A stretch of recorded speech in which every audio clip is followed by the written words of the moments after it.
좋은 이야기 그리고 앞으로 어떻게 살아가야 되는지 좀 알 수 있는 그런 이야기를 해주셨는데요. 많은 분들이 질문을 주셨습니다. 아무래도 다양한 활동을 하고 계시다 보니까 또 질문도 굉장히 다양한데 혼자 사는 사람들이 점점 늘어나고 있습니다. 1인 가구는 혼자 있지만 또 가족과는 다른 유대로 가치관이나 취미가 비슷한 사람들과 유대를 맺으면서 살아가고 있는데요. 앞으로 혼자 사는 사람들은 어떻게 외로움을 극복하고 또 다른 사람들과 관계를 잘 형성하면서 살아갈 수 있을까요? 라고 질문 주셨어요. 1인 가구가 점점 증대되는 상황은 네.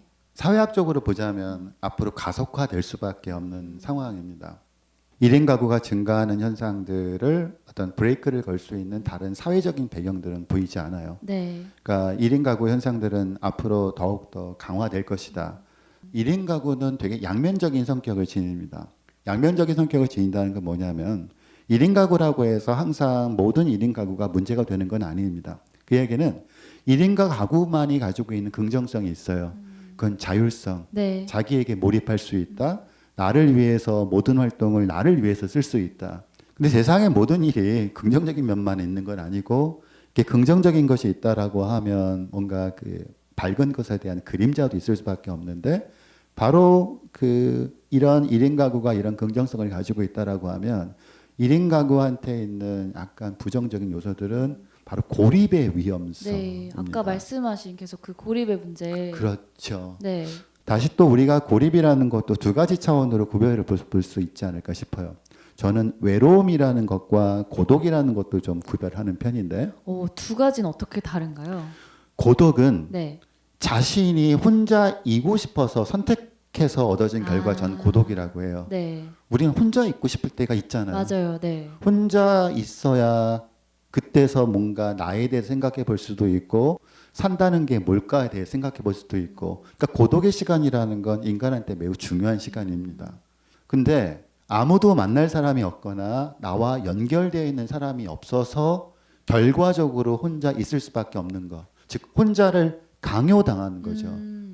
그건 상황이 좀 심각하죠. 네. 전 외로움이라는 건 바로 그런 문제라고 봐요. 고독의 시간을 제가 가졌습니다.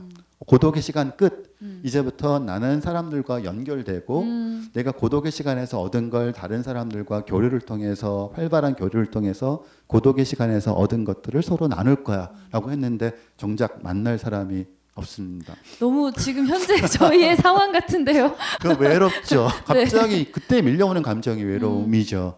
어떻게 해야 되나 만날 사람이 없고 만날 수가 없고 그렇기 때문에 저는 1인 가구의 문제가 어떤 자기를 위해서 시간을 쓸 수 있다라는 긍정성이 있지만 네. 혼자일 경우 나타날 수도 있는 이런 부정적인 측면도 있기 때문에 외로움의 문제를 어떻게 해결할 것인가라는 것이 매우 중요하고 네.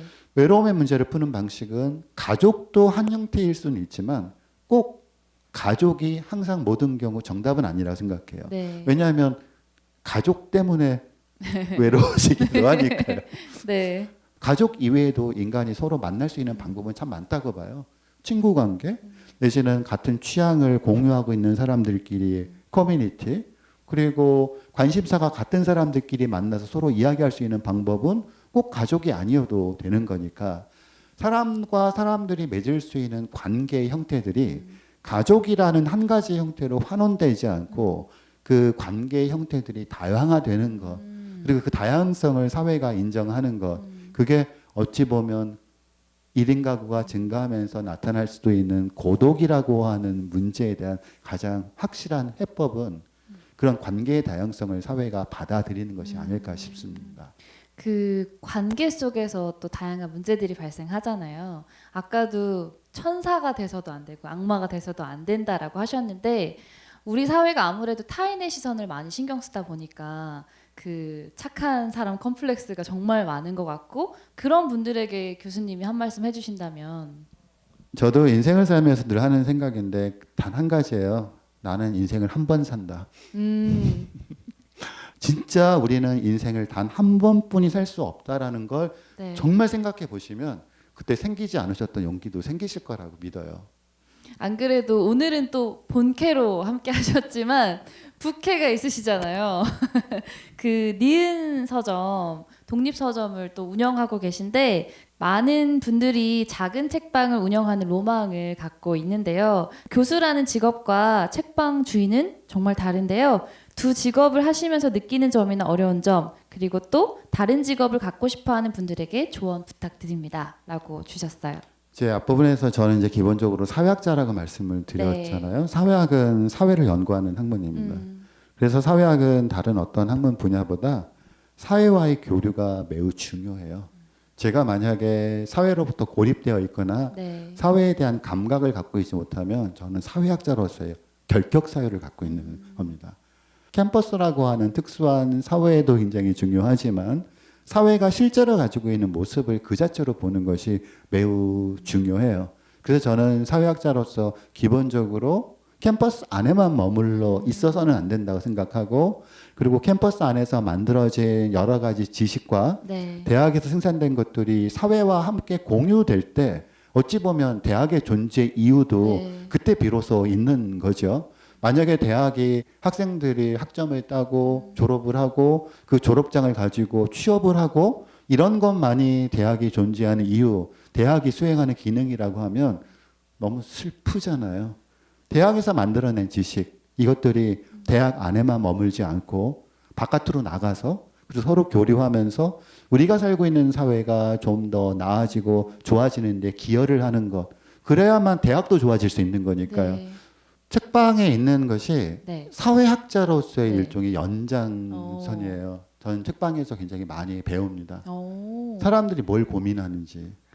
거기에서 어떤 것들을 고민하고 어떤 책들을 좋아하고 이런 것들도 보면서. 그렇죠. 사람들이 어떤 책을 읽으려 하는가, 어떤 책을 읽고 있는가는 바로 사람들이 무엇을 고민하고 있고 무엇을 어떤 것에 대한 해결책을 얻고 싶은가를 제가 간접적으로 관찰할 수 있는 기회이거든요.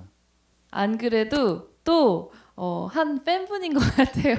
교수님의 팬분이 사전 질문을 주셨는데, 바쁘단 핑계로 책을 고를 때 효율과 효과를 생각해 책을 고르려고 합니다. 그래서 책 선택이 쉽지 않은데요. 그래서 시간은 흐르고 마음은 조급해지고 더욱 효과적인 한 권을 고르고 싶고 악순환입니다.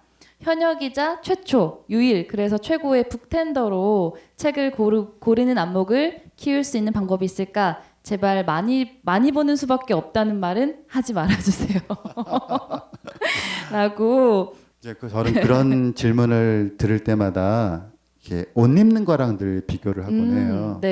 이 옷도 입어보고 저 옷도 입어봐야, 그리고 어울리는 줄 알고 샀다가 집에 와서 보니까 내가 이 옷을 도대체 왜 샀지? 아닌 옷 있잖아요. 그런 과정과 저는 책을 고르는 것도 마찬가지라고 생각이 듭니다. 사람들은 책에 관해서 유독 까다로워요. 인생의 책을 딱 만나고 싶어하는 욕구. 단 한 번에. 단 한 번에. 연애랑 똑같이. 단 한 번에 운명의 사랑을 만나고 싶어하는. 근데 연애해 보면 알잖아요. 그런 거 절대 없다. 안 되죠. 그런 거 없다라는 거. 그래서 연애를 많이 해본 사람이 하는 조언은 그거잖아요. 연애를 잘하는 방법이 뭔가요? 그러면 많이 해보는 수밖에 없다. 왜냐하면 많이 해봐야 내가 연애를 하면서 상대방한테 뭘 기대하는지 그것도 분명하게 알 수 있고, 그래야 서로가 사랑을 할 때 사랑을 하더라도 서로가 서로에게 도움이 줄 수 있고 서로 상처를 안 주는 건. 그 첫사랑에 대부분 많이 실패하는 게 자기가 사랑해서 기대하는 바가 뭔지 모르는 채로 추상적이니까 첫사랑에서 많이 실패를 하는 이유도. 굉장히 첫사랑의 해석도 사회학적으로 해주시네요. 그런 거나 마찬가지라고 봐요.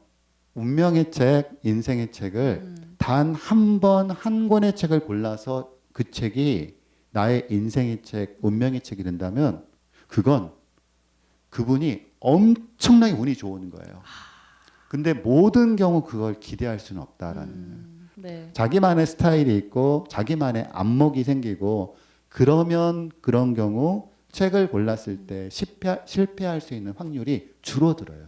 그러니까 저는 좋은 책을 딱 골라낼 수 있는 무슨 신비한 능력을 갖고 있는 사람이라기보다 정확하게 말하면 실패율이 적은 노하우를 갖고 있는 거다. 그 노하우 좀 알려주세요. 제가 제일 먼저 책 추천을 기대하는 분들한테 역으로 질문하는 건 그겁니다. 싫어하는 책이 뭐냐? 아니 그러니까 좋아하는 건 사실 명확하지 않은데 싫어하는 건 정말 명확하죠. 사람마다 네. 절대 나는 이런 책은 절대 안 읽는다. 이런 것들이 있어요. 책은 정말 종류가 많거든요. 정말 작가들도 많고 그렇죠. 종류도 정말 많은데 내가 싫어하는 게 뭔가. 싫어하는 걸 자꾸 생각하시면서 싫어하는 걸 하나둘 제거해 나가면서 최종 후보를 이렇게 좁혀가면 그 안에 정말 여러분이 좋아하는 인생의 책이 있을 수 있는 가능성이 매우 높아지겠죠. 아니 저도 국문학과를 나와서 책을 이렇게 추천을 많이 해달라고 주변에서 하는데 저는 정말 취향에 기반한다고 생각을 하거든요. 책은 왜냐면 또 문체가 있으니까 그래서 정말 마음에 드는 작가 한 명만 딱 만나면 이제 그 작가의 작품은 맞습니다. 다 좋잖아요. 네. 그렇게 결국에는 많이 볼 수밖에 없다. 죄송합니다. 하지 말아달라고 했지만 결국에는 그 방법밖에 없다. 그게 최고의 방법이다. 그리고 다시 본캐로 좀 돌아와서 저희가 계속 연대, 함께 연결되는 거에 대한 이야기를 3일 연속 내내 이제 연사분들이 정말 많은 이야기를 해주셨어요. 근데 사실 그러기가 쉽지 않은 사회이기도 하고 많이 고립되어 있는 상황이기도 하고 그런 분들에게 정말 유얼 나널론 이야기해 주신 교수님의 그런 이야기를 마지막으로 한 말씀 해주신다면 어떤 이야기가 있을까요? 전 이제 이런 기회 있을 때마다 데카메론 얘기를 많이 해요. 데카메론이라는 책이 만들어지게 된 배경도 인간이 어떻게 통제할 수 없는 전염병이 도는 상황 속에서 네. 인간들이 집단으로 하나의 공동체를 구성을 해서 그 과정을 어떻게 유한한 언론의 힘으로 견뎌 나갔던 그 과정이 담겨 있는 것이 데카메론이고 어찌 보면 우리는 지금 우리만의 방식의 데카메론을 쓰고 있을지도 모른다. 이런 팬데믹 상황 속에서 우리는 우리만의 2020 데카메론을 어떤 방식으로 쓸 수 있을까? 오늘 이 자리에서도 네. 어찌 보면 2020 한국판 데카메론이 쓰여진 것이기도 하고요. 네, 오늘 교수님 정말 재미있고 유쾌하고 또 솔직한 이야기 나눠주셔서 감사합니다. 오늘 자리 함께 해주셔서 감사합니다. 네, 감사합니다.